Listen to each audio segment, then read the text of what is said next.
Hi there, good afternoon, and welcome to Canceling COVID. I'm Tonya Rivens. Of course, our overall goal is to keep you and your family safe during this pandemic. We pride ourselves on having real talk with real people, real conversations, and we've got resources that are so helpful. This is a safe place, and you'll find out some great information as you get ready to hop on. Please share, let people know the information that we're providing.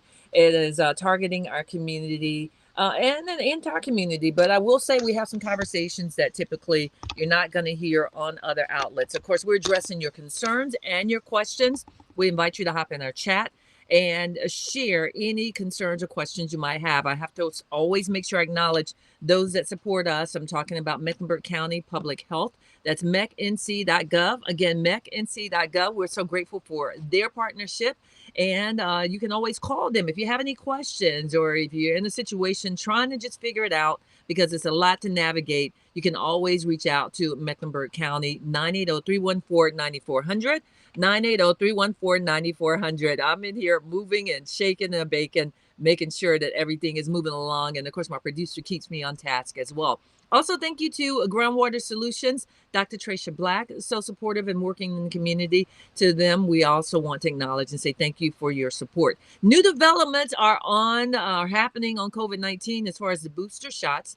Overnight, the CDC announced frontline workers between the ages of 18 to 64, they're eligible for a third dose of the Pfizer vaccine as soon as today. So they can go ahead and get this booster shot. The initial recommendations was it was only for included, or it was only for older adults rather, and long-term facility residents and people with underlying health conditions. Well, now frontline workers can get those shots. So I want to bring in someone. She's not a frontline worker.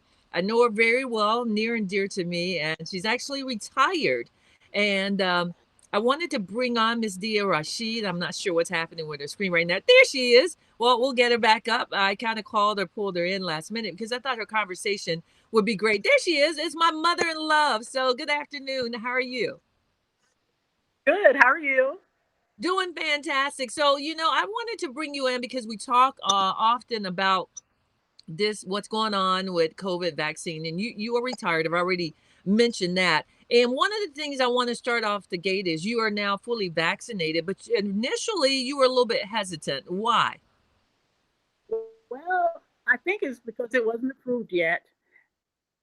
And once it was approved, I went straight like 2 days later and I got vaccinated. But even after that, I sat down and I thought to myself, you know what? You've had lots of vaccinations in your lifetime. You had no idea what they were. And the technology today is so much better than it was back then. So why wouldn't it take less time to create a vaccine now than it did back in the day? Technology today, I really understand how they could create a vaccination, you know, a good vaccination, say Right. within a year. And one And of the it took 10, 15 years because they didn't have the technology that they have now. absolutely, and the experts that we've had on even explained that they had been working on it all along. They were able to maneuver and move this one specifically. But let's talk about the booster shot. Do you plan on getting that as well? I do. Once I'm eligible, I will get it. I'm almost 80 and I Mhm. do have chronic bronchitis, so I'll fit in that category where I'll be able to get the booster. Well, you're a good looking 80, that's for sure. Thank you. But a lot of people are hesitant to get the booster shots. Like I'm not planning on going back again. And I see a lot of reports of how this whole process has been mismanaged. I always say, allow a little grace for folks. We've never been in this situation before. But for people that are hesitant to get, I don't even want to talk about COVID-19, but people that now don't want to go back and get the booster shot, what would you say to them? Well, I mean, to me, I didn't have any effects, any side effects at all. I got it like on the 15th of September, and I Mhm. think if I was going to have any, I would have had it by now. I Right, could my time has continued on just like I do every day. I had zero. My daughter, myself, and my grandson got them at the same time, and none of us have had any side effects. So I have no hesitation about getting a booster. Well, and I appreciate you so much for that because what we really strive to do is just talk to community, regular people, real conversation about how you're feeling, how you're Mhm. responding. And it's great to hear no side effects, just continued on. But would you say, or do you feel comfortable maybe sharing with someone who's hesitant to get it? Would you offer them any advice or suggestions? Of course, I would. I mean, I would say you've had lots of vaccinations in our lifetimes that we had no idea what they were, how they were created, how long it took, what was in them, anything like that. So to me, this is just another vaccination that you Yeah. have to take.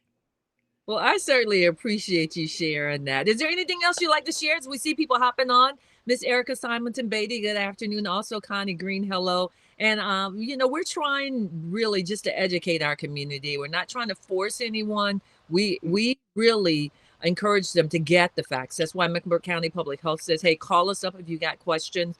And so I just want to say thank you for sharing your take on the Yep. vaccine as well as the booster shot. Is there anything else you would like to say before we close Well, out? I would like to advise people to get it. I would really like for us to get back to a normal situation. And the quicker everybody gets vaccinated, the quicker we can get back to normal. I hate wearing a mask, I know. but I have to wear it because I don't know who has been and who hasn't been. So I still continue, even though I'm vaccinated, I continue to wear my mask. And let me just say, personal point of privilege. You were so cautious at first. You were like, I'm not getting I it. was. We came over there, we had to have our mask on. You were I not playing. was. You were not leaving the house. And you're like, I'm not getting it because I'm fine. I'm retired. I'm right here. And I told my husband, I get it. She's in a position where she has to be careful and use caution, but she's also able to stay home and to have everything delivered to her. But Right. obviously, we like coming over for gatherings and getting outside, Exactly. doing Yeah. things, and Yeah. after a while, you really start to miss that. Yep, you are right. I totally agree. And that was one of the concerns that I had. And that was one of the reasons that made me change my mind and go and get it because I do like, family gatherings and things like that. And it's, you and especially in my position because of my age and my chronic bronchitis, I just have to be very careful. So now I can continue on with my life. Yeah, well, we're so grateful for you and thank you. My beautiful mother in love, everyone, Miss Dia Rashid. Thank you so much for taking the time to join us and to share some great wisdom. So I Thank you appreciate for it. Thank you. having me. Absolutely. Great job, folks. As we try to reach out and talk to real folk about what we're dealing with in our community. I believe that's Minister Connie Green who just hopped on. Hello, good afternoon, and thank you for joining us. And when I say that about Mama Dia, I'm telling you the truth. She was taking every precaution, and I thought it was huge when she went ahead and got vaccinated because we miss being around one another and just enjoying life. And one of the things she said, come on, folks, we need to get back to not where we started because it's going to be a new norm, but certainly we all can do our part and try and contribute to get there. Now, some more exciting stuff to share with you. Residents and people with underlying health conditions obviously are eligible, and you heard her say when she's able to get the booster shot, she's having no problem hopping on and getting it. So far, North Carolina has administered more than 11 million doses of COVID-19 vaccines. 63% of adults in the state are fully vaccinated. So we're making some progress. I mean, certainly we need to get that up and try to improve on those numbers. And we welcome you. Any questions, concerns? I see my husband has hopped on, and mom's, yes, as always, comes through and certainly shared some great information with everybody. What we're going to continue to do is provide information. That's what we're here to do. That's what we want to provide. So I said 63% of adults in this state fully vaccinated. Governor Cooper is now asking churches and houses of worship to help get those vaccination numbers up by holding immunization clinics or becoming vaccine ambassadors. So let me just pause for one quick second. I work as an ambassador for Atrium Health. They also recruit, and it's not a big commitment. It's just having conversations, knowing how to hold those conversations, and not offending people. And you heard from Mama Dia, she just said, I don't have a problem just sharing with people. It's how you talk with them, not to make them feel like they are totally wrong, but just to explain to them. And it's going to take so much more of that. I see Miss Jacqueline Hill and she'll be hopping on. Hey, good afternoon. She's going to get the booster shot once it's available as well. Great to hear that. But I was talking about the vaccine ambassadors, and I just want to share this real quick. Genesis Project and Groundwater Solutions, they are in immediate need for community health workers, which is kind of like an ambassador as well, and it's for Mecklenburg and Union counties. We're talking a job, folks, and the responsibilities include supporting COVID-19 testing, outreach, as well as education and community resources. You can get paid, and you can also share the great information. Okay, Connie says, who do we contact? You can. Interviews are for candidates are being held on Sunday. Write this down, September 26th, 2 p.m., 3 p.m., and 4 p.m. Sunday, this Sunday, 2 p.m., 3 p.m., and 4 p.m. And they're wanting you to respond quickly for interview availability. You can email hr2 at genesisproject1.org, hr2 at genesisproject1.org, or call 704-596-0505, 704-596-0505. Share this information, folks. If you're looking to pick up something, maybe need some cash for the holidays, looking for something additional, here's a great opportunity. And it's all about outreach and community, and a great opportunity for you to not only support the community but also support yourself, because there are finances involved, and it looks like you can start work as early as Monday. You can't beat that. So that, like I just mentioned, holidays are right around the corner, so that's a great opportunity. Now, my guest also joining us today, she's been helping congregations take control of their physical, mental, and spiritual health during COVID and beyond with a new program, and it's called Rise in Three. And I want to bring on this guest and hear more about it. It's Dr. Michelle McGill. She's from Lifetime Lifestyles. Hey, Dr. McGill, good afternoon. How are you, Tonya? I'm fantastic. Thank you for your patience, and thank you so much for hopping Oh, on and joining us. We really appreciate it. So no let's problem. start Happy by, to be here. yeah, the pandemic is showing us all the need to take care of our overall health. And if there's a silver lining anywhere, then that is one of the things. We've been a lot more conscious, having a lot more conversations about our health. And my, have we gotten away from that? Physical, mental, and spiritual. And so you've got this rise in three that has been created. And obviously, you put a lot of thought and effort into it. The purpose is to fix those underlying health conditions that are affecting so many people, these problems that can make COVID so dangerous. So, kind of walk us through how Horizon 3 empowers churches to have a dialogue on health. Okay, so basically, Rising Three is was birthed just because I look at my own life, and even now, how you mentioned like COVID has changed the way we think about things. We tend to compartmentalize like how we're doing things. So we're either working, we're either mom, we're either daughter, we're either wife, etc. So one of the things, especially in healthcare, we always don't really lean on that spiritual side or that holistic side of the person. We'll look at the science and focus on Mhm. the science only, but we miss that part. And a lot of times that is the missing link into really helping someone to get well. So with Rising Three, it basically focuses on the mind, the body, and the spirit. And we it's Rising Three because it's a 3 week program, because Mhm. studies have shown that it takes 21 days, which is 3 weeks, to create Right. new habits. So we look to create those new healthy habits so that people are able to take care of themselves holistically. Well, how did you come up with the idea, for this program, and what do you actually hope to accomplish? What's the end game from all of this?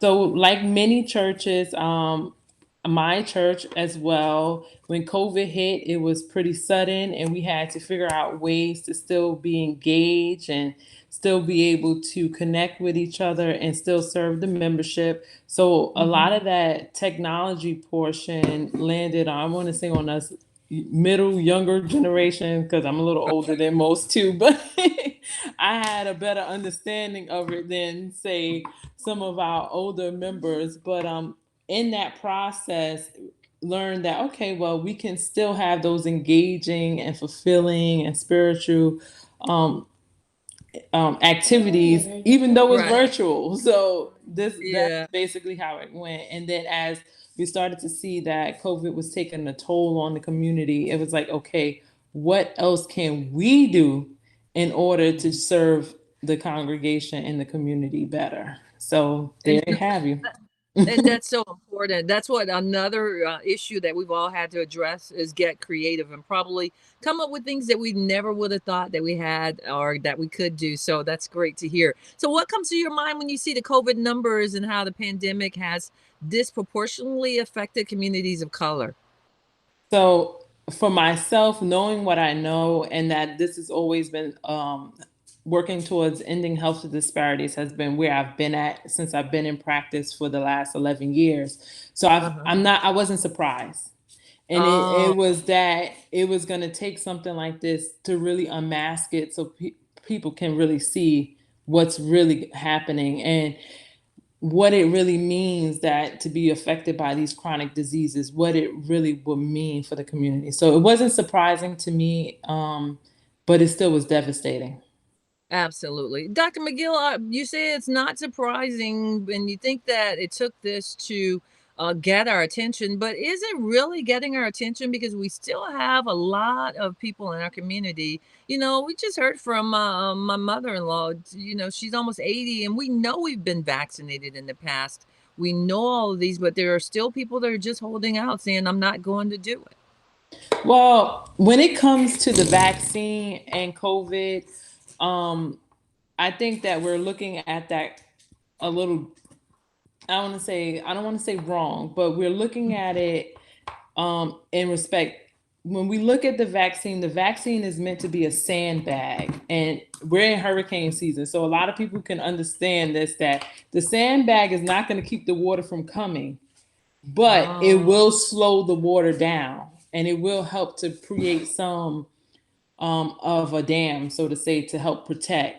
But we still need to do the things to mitigate. And that is the one thing that I think we see my daughter in the background. I do see your daughter. Look at She's look, I just got my doing her dog own in thing. here. She's in her Play Doh. She doesn't care. That is Mommy's in her so office cute. Yeah, I see working. the little ponytail. she's she's back there doing her thing.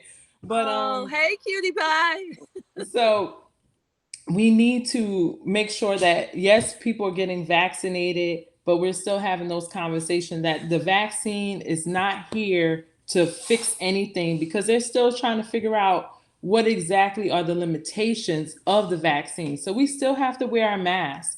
We still have to Right. socially distance. We still have to be vigilant. And that takes me to the next point, why my daughter is still behind me, because I have the ability to keep them at home and homeschool them, but I do understand that there are children that need to be in school because they need that professional attention from those teachers. So for our family, we made the decision that, okay, we will keep our children at home. I will continue to homeschool them, but that gives room for the kids that need to be there. So we don't have to look at it as it's a have all be all either way, that you got to do this or you have to do that. I do believe that Mhm. there is a healthy medium between all of it, but yeah, I think that's where the whole thing with the vaccinations and everyone just went wow, like they went crazy, like we were vaccinated, we Yeah. could just run back out here in the world and do all Right, kinds of right. things. And we Yeah. said, whoa, that's not going to work the way we thought it was going to work. But time Right. So showed now us. we're in. Yeah. And so now we have gone backwards, all the progress that we had made. And here we are heading into another holiday season saying, maybe we're going to have to do drive-bys again. And like, no, how Yeah. did we end back here? So let's talk about the churches and the houses of worship. Can they sign up since the program can be done virtually? And if so, kind of walk us through how the sign up process works. Yes, so yes, the program can be done virtually. If you're interested, if all they have to do is visit my website, it's www.lifetimelifestyles.com. And then you just click on Rising 3 and you'll schedule your consultation. All right. So lifetimelifestyles.com, lifetimelifestyles.com. So you're a health and wellness coach, doctor. Are there any diet changes that you would recommend to build immunity as to whether, for COVID and flu season is coming up on us? That's another argument I hear from so many people. Well, I'm healthy. I eat healthy. I got a healthy lifestyle. And I look at them and I go, look, I am not giving up sugar anytime soon. Hmm. And all this healthy stuff, I applaud you, but I know my lifestyle creates quite a challenge. So Hmm. if you can make some kind of recommendations to go along, I am all ears. Well, when it comes to health and wellness, yes, we know that a body that is fed good, nutritious foods, that exercises regularly, and it manages its stress, because stress Hmm. does kill too, Yes, it um, does. is one that tends to adapt to dis-ease. When I say dis-ease, I'm not just talking about pathogens and germs, but Hmm. dis-ease processes in the body much better. Now, is Okay. that gonna keep you from getting anything ever? No, no, no, no, no, no. There are gonna be times when maybe your stress levels are a little higher than others. And for that Hmm. reason, you become susceptible. Because when we look at the disease, as far as disease process with pathogens, there is a link in each way how we become infected. So there's Okay. 6 links in that chain, and if you break that chain at any point in time, then you can be able to get rid of a certain virus. We're going to use COVID, for example. Hence Okay. why masks and socially distancing became one of those, because it was trying to break that chain of creating reservoirs for the virus. Now, when we work on ourselves, one of those chains is a susceptible host. So when we work on our diets and we want to exercise, etc., we're working Hmm. on not being a susceptible host, being able to be succumb to a virus or a disease process, and being able to maintain health as we consider it when we're able to do what we want, when we want, how we want. So when it comes to that, now that we're in the fall, I always say twice a year doing a cleanse. So now is the perfect time to do a cleanse. So it's not something that you do for forever, but I mean, Right. most of us for a couple of days, we can stomach giving up the bad stuff, at least for a Right. couple of days, and replenishing our body. So during that time, eating wholesome organic fruits and vegetables, increasing your water intake, getting a good probiotic in your system, or prebiotic, getting fiber, increased fiber in your diet to be able to cleanse out your GI tract. Those things will do your body really well. Well, you are a health and wellness coach as well as a chiropractor, Dr. Michelle McGill, that is. Thank you so much for taking the time to talk with us. Any words of encouragement or tips for other families who might be traveling the same path as far as remote learning? You mentioned that earlier, that you made the decision as far as homeschooling your children, and I really like and wish that more, parents, if they're in the position, a lot of them Right. are. The fact Yes. is, you took that in consideration, but any words of encouragement to them, maybe ways to talk to their children about the changes that we're having to make as a result of COVID?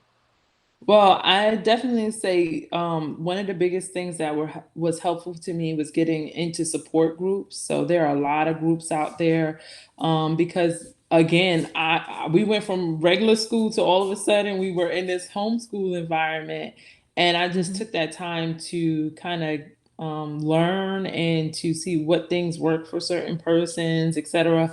And then I had to come to the conclusion, just like with COVID and everything else, that there's no such thing as normal. And we have to Right, be pliable, and we have to adapt accordingly and give grace wherever it is needed. Whether you feel like, well, we didn't get 6 lessons done today, that's okay. We did 4. We can right. find other ways to supplement, and it's been a journey. And honest to God, I'm thankful for it, because it has taught me a lot about my children. Well, that's one of the first things that last year, parents started to have a whole new appreciation for the educators and everything that they are dealing with in the classrooms. And again, our children, we just need to really try to make intentional decisions Right. on what for our children, especially when it comes to academics. So thank you so much for joining us. Thank Again, you. give out your website and any last words if you'd like to share anything else with our viewers. Okay, so again, the website is www.lifetimelifestyles.com. And I just want to tell everyone stay encouraged, find those support systems. You want to keep up those good habits, exercising, meditation, prayer, yoga, whatever it takes, but just give everyone grace from the CDC on down. Like they're learning just as we're learning, so things will change. And let's not take that as okay, everyone, they don't know what they're talking about. It's just that they're getting the information and they're giving it out as they're getting it. So it will change, and that's okay because there's no such thing as normal. That's right. And tell your daughter who said hello. All we saw was her ponytail like going straight. So let her know we That's appreciate her right there in joining. the corner. That's the picture right Okay, so there. now So we see those good. ponytails. Yeah, what's her name? Mariah. Well, Mariah, thank you for joining us as well. And thank you, Dr. McGill, for taking the time to share great information with us. Hey, folks, that's what we do. We bring you great resources, great information. And of course, we want you to be informed as you start to make these decisions. That's why, again, Groundwater Solutions, as well as Mecklenburg County Public Health, all available to help you with and navigate any questions you may have. Get off the internet and stop asking strangers or believing strangers. Here are some people that you can actually build a rapport and a relationship with. I saw where I got quite a bit of interest in this job announcement, and thank you to Miss Sylvia and Dr. Black for forwarding it to me. Miss Sylvia keeps me in the know on everything. Again, it's Genesis Project and Groundwater Solution. They are hiring immediately for community health workers across Mecklenburg and Union counties, and you will support COVID-19 testing, outreach, education, and community resources, events and programming, and group interviews for anyone interested on Sunday, September 26th at 2 p.m., 3 p.m., and 4 p.m. And it's at the office location, which is off Reagan Drive, right off I-85. Very easy to find. You can email hr2 at genesisproject1.org, hr2 at genesisproject1.org, and you can call 704-596-0505, 704-596-0505, and be prepared to get started immediately. They are ready to start you to work on Monday, September 27th. So, folks, we have come to the end of our program. So grateful for you all hopping on. Thank you, Miss Connie and Erica, Jacqueline, and anyone else who has hopped on and I'm not able to acknowledge, but please make sure you share as we continue to get this information out to our community. One of my biggest goals is to have a platform for our community that we can really talk, real talk, and find out about real resources that impact our community, because we're all here together. But I'm meeting more and more people that are really genuine about realizing there's more within us that we have in common than not. And I was with someone yesterday that said the exact same thing. And we're going to get to that, folks, because we're better than this. So let's continue to work together. As my mother-in-law said, we've been taking vaccines and been getting vaccinated for years. So, why now is this all of this mistrust, which we never, ever downplay that, never, ever, because the history is there. In addition to that, we also understand that you have a right to feel the way you do. So I don't buy into the division, and I never try to make anyone feel any type of way because of the choice that they have made. I just want to help educate you. I'll see you on Sunday. That's right. Sunday morning, Sounds of Inspiration at 7 a.m. on Streets 1033, 100.5. Inspiration and information. And of course, tomorrow is just a Saturday for once. We get to relax. I know my husband will be glad to hear that. But of course, I can't leave without again thanking everyone for coming out to Praise in the Park last Saturday. This past Saturday, we had more than 2,500 to come through there. And I'm grateful for all the vendors, Pastor John Piquet and Arnetta, and everyone who ministered. But most importantly, you all, because we could have never had the success without you and the town of Cornelius. So if you're looking for any pictures or anything, it's on social media. I've got to head to my website and post. But I want to say, as always, life's challenges make you better, not bitter. I'm Tonya Rivens. Thank you again, Mecklenburg County Public Health. mecnc.gov, and Groundwater Solutions for your support. As we continue to work together, we are going to cancel COVID. This is what I can say. Have a great weekend, everyone, and enjoy the beautiful